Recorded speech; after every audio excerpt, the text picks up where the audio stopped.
We are here for NBAA TV, and my next guest, very special, really needs no introduction, but Juergen Wiese is the chairman of EBAA, which of course is the European Business Aviation Administration or Association. And let's just talk, first of all, thank you for being here.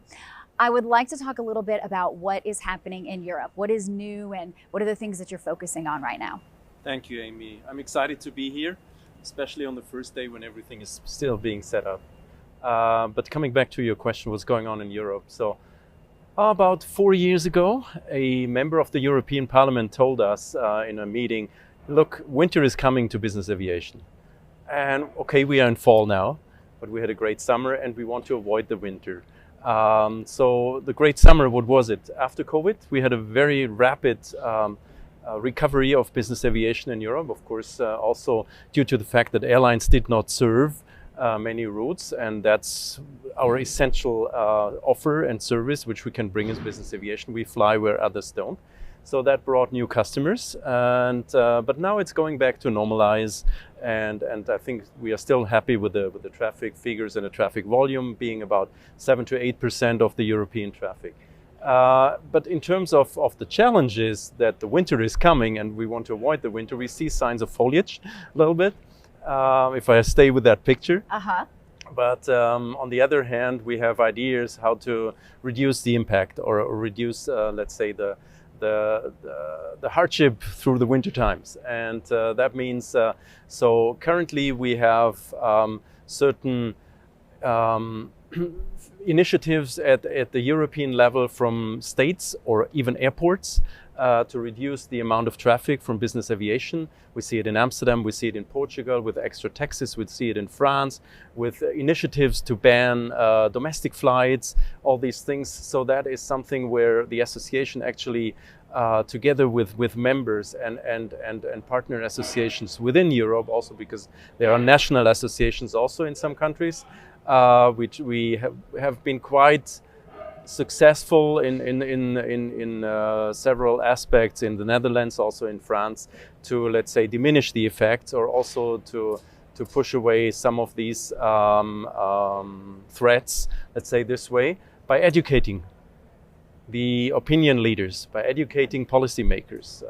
That's usually what the associations do, but that's where we have been very successful in the past months.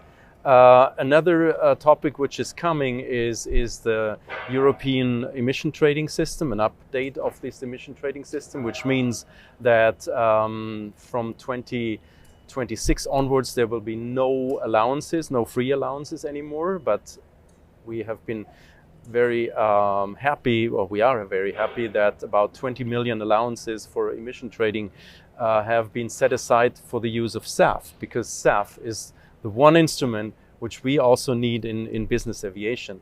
And with SAF, I come to the next challenge, which is what's called the Refuel EU topic, which means that now a legislation has been passed, which is not what we really wanted, but it requires SAF to be delivered to European airports, 2% in 2025, and it goes up to 6% in 2030, 70% in 2050, which helps us in our commitment on the mitigation of climate change, which we all have done in business aviation collectively worldwide with all our partners. But the issue here is that it does not allow for book and claim. And book and claim in the SAF, in getting SAF, is the big factor for many operators, because you will not get SAF to an airport next to you, let's say it this way. Right. You will have to get access to SAF through other means, like you book it, you pay it, but somebody else gets it, like with your household electricity, for example. If you want to have 100% climate neutral energy, that doesn't mean that this comes out of your outlets or sockets in your house, but it's a different way of how to deal with it. That has been excluded right now in this legislation, but let's say the good sign that winter is not coming is that the European Commission has given the task to an outside consultancy firm to come up within a year of a sensible process how to actually introduce a book and claim system which introduces traceable and let's say a credible way how to actually provide sustainable aviation fuel. If you don't get it yourself, you still want to make sure it's not delivered 2 times. Right. But you want to have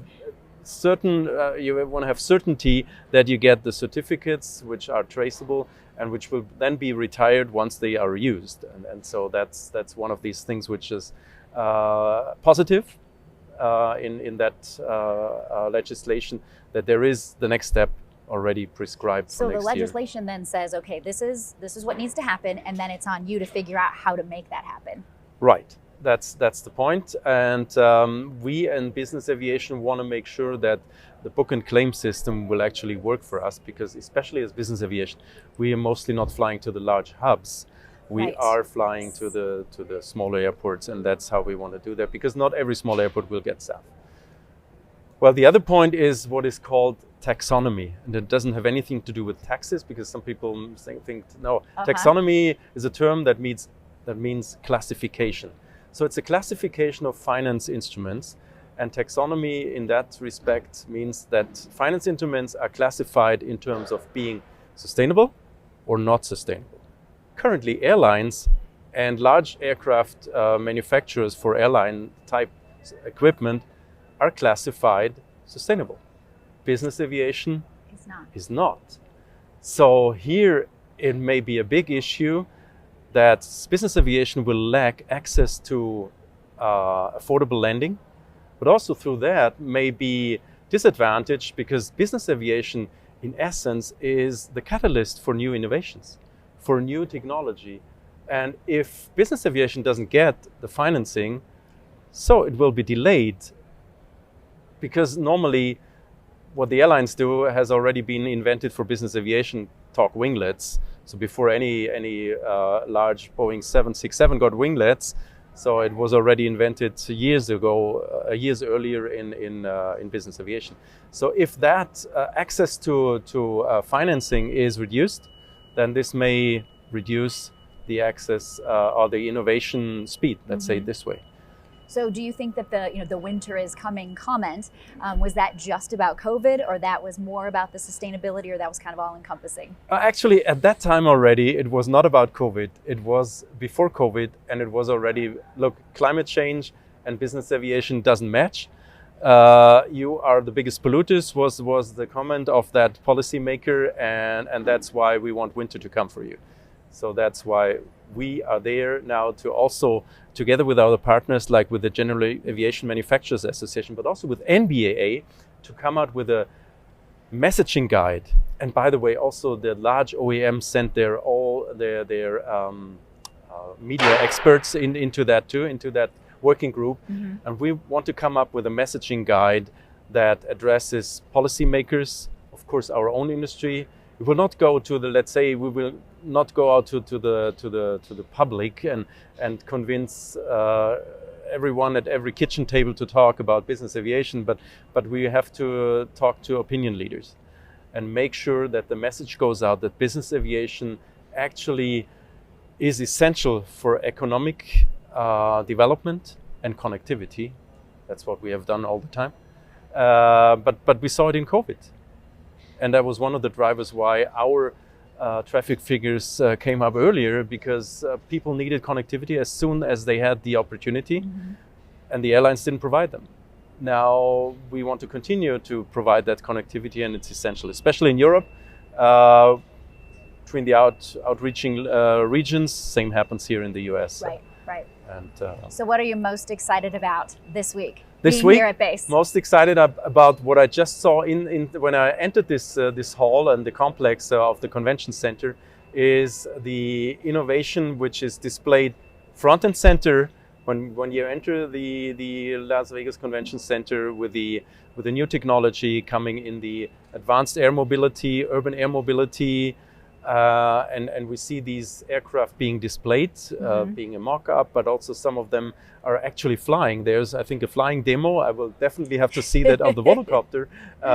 Just make some advertisement here. I think every day at around 10 o'clock they do some demo flight at Henderson Airport. So I'm very excited about that because it shows directly what business aviation can do to invent itself and innovate quickly. But also about the networking. I mean, that's all about these trade shows. It's the networking and getting to see also new products, visiting some vendors, but again, the global networking in the industry is very important for me here. When you attend BASE every year, there's an announcement happening in the exhibit hall right now, but when you attend BASE, are there things that you hope to take away that you can take back to your event? Absolutely. So because EBASE, our event, is a joint venture with NBAA, we work closely together to make sure that this event is a big success. But also the person just talks about safety, security is safe and secure, and I think this is, and we see it when we come in here, and we had this event in Geneva where activists broke into the fence of Geneva Airport. So we want to make sure we learn from what has been done here to bring it over to Geneva next year and increase the security for the whole show, but also about like a setup of the different theaters where you get to know about. It's called learning zones here. You have these sessions where you can learn about new topics. About the sustainability summit, for example, I think happens in some of these learning and innovation zones. So these are the topics which I also take back to our events and over to Europe, and especially take back hopefully a lot of topics which I hope to discuss during this on the Sustainability Summit and the Sustainability Summit sessions this week. All right, Juergen Wiese, thank you so much for being here. We appreciate it. Thank you, Amy. Yes, thanks, absolutely. And a good reminder as well that you download the app if you haven't done so already. The NBAA app will have the entire schedule of the week so that you can see some of those sessions that we were talking about. You can figure out where the sustainability sections are that you want to be. So make sure that you have downloaded that app. All right, we have so much more for you ahead here from BASE 2023. You are watching NBAA TV.